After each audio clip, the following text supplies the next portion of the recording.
Hi, thank you for dropping in on my second broadcast of Karma Release. During this broadcast, I will speak of religion, reincarnation, aliens, and other stuff. As I said in my last broadcast, I believe most mainstream religions offer a path to redemption, a way to at least ascend and clear karma rather than accrue it and descend. Although the creators of these religions, such as Jesus Christ, set out to put people on a path to enlightenment, it didn't work too well because the great majority of us now and then are far too encased in the karma we have created, which creates a wall through which it is hard to see the truth and rid oneself of attachments. Religions are the true science of this realm. Sure, scientists investigate and probe what they can see, feel, sense or touch, including quantum physics. But their scope is limited to this dimension. They will never be able to even understand the complexities of the human body with its myriad invisible energy channels. I believe the great late Serbian-American inventor, Nikola Tesla, whom the popular electric car is named after, was absolutely right when he said, quote, "The day science begins to study non-physical phenomena, it will make more progress in one decade than in all the previous centuries of its existence." Reincarnation is a perfect example of something science cannot explain. The worldwide proof of its existence is undeniable. Just Google it and see. The same goes for ghosts and clairvoyance. Science in this realm is restricted to this realm, despite discoveries in this realm which fly in the face of science.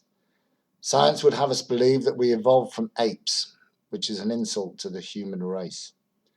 Humans, we are told, didn't really start to become sophisticated as to growing crops and breeding animals until only about 12,000 years ago. Plato stated that 12,000 years ago, the city of Atlantis, which was populated by a very culturally advanced population, sank below the waves. NASA now has visual satellite proof of the sunken city, and it is exactly where Plato said it was. A book, Atlantis Solved, has been published about it this year. Earth has been populated by human civilizations predating our known history many times. Due to catastrophic events such as Earth's continental plate shifts, as was the case with Atlantis, asteroid collisions, and even global nuclear war, these civilizations were all but annihilated. The ill-equipped and unknowledgeable survivors had to start from scratch to rebuild civilizations such as we have today.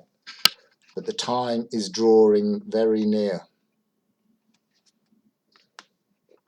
to the next cataclysmic event, whether it be devastating pandemic, far worse than the Black Death of the 14th century, which wiped out up to 50% of the population of Europe, forget COVID, an asteroid strike, such as wiped out the dinosaurs and humans, or a nuclear war, which, as I mentioned in my last broadcast, does seem too real a possibility with Russia going to war with Ukraine.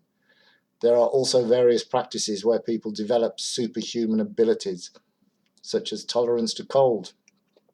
One documented case involved mountaineers in the Himalayas in sub-zero temperatures coming across such a practitioner living in a cave wearing nothing but a loincloth.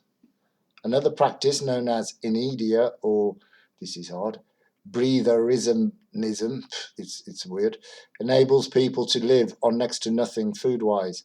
Scientists have actually documented such practitioners who consume less than 300 calories a day but do not lose any weight. It is said, when taken to the extreme, practitioners are able to gain all their energy from air and sunlight with no need for food and water. All this evidence points to the fact that we basically live in ignorant illusion, denying the existence of anything that cannot be proved to physically exist. The only inexplicable thing that is generally accepted and respected is religion, whatever religion. The Bible illustrates many miracles, and the Christian Church recognizes that the devil and demons exist, and even accepts the fact that people can become possessed by evil entities. The Catholic Church has the biggest collection of black magic literature on earth in the Vatican and performs countless exorcisms. Just Google it and see. As far as Islam goes, a genre of popular literature known as Ijaz, I'm not sure how you pronounce it, Ijaz perhaps, I-J-A-Z, and often called scientific miracles in the Quran, argue that the Quran abounds with scientific facts including quantum physics centuries before their discovery by science. Probably the biggest and most provable, but inexplicable by science fact is the existence of aliens. It's the most provable because so many highly qualified and respected individuals, including pilots and astronauts, and of course Joe next door, have encountered them. I personally know 3 people who are convinced they observed aliens, and I believe them. Since we can find no proof of life anywhere in our galaxy or beyond, we can only surmise these aliens come from many light years away. Our science tells us that it's impossible to reach the speed of light. Therefore, these aliens must have travelled several years, even generations, depending on their lifespan, to get here, since we cannot find them anywhere near.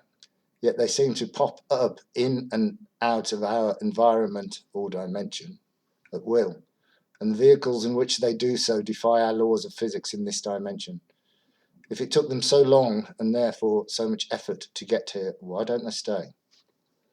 I believe they are not transcending vast distances of space, but merely popping in and out of their dimension to visit ours. They are not so encased by karma as to be blinded by the illusion it creates, and therefore are not bound by the physical limits in which we believe exist, created by our very selves. These spacemen could even be looked upon as divine beings, since they must be so free of karma compared to us, and karma is the result of sin. Since my childhood years of believing in God, and then going through a phase of Satanism in my 30s, I actually admired the late Aleister Crowley. After experiencing the very real and terrifying effects of playing with Ouija boards, I now understand what is at play. There are entities, spirits, demons, whatever you wish to call them, which feed off your suffering, so therefore endeavour to increase it. When somebody suffers, they usually feel full of resentment and have other negative thoughts, which only leads to the creation of more karma, so the wheel turns. If we want to stop feeding them and therefore suffering, we must find a way out of this cyclic existence of rebirth, suffering and death. The only way is to practice something that will greatly cleanse you of karma. In my first broadcast, I said I would let you know who and what led me down this path of discovery of truth. In my next broadcast, among other things, I will tell you. I wish you health and happiness, but above all, illumination. Thank you for watching. Bye-bye.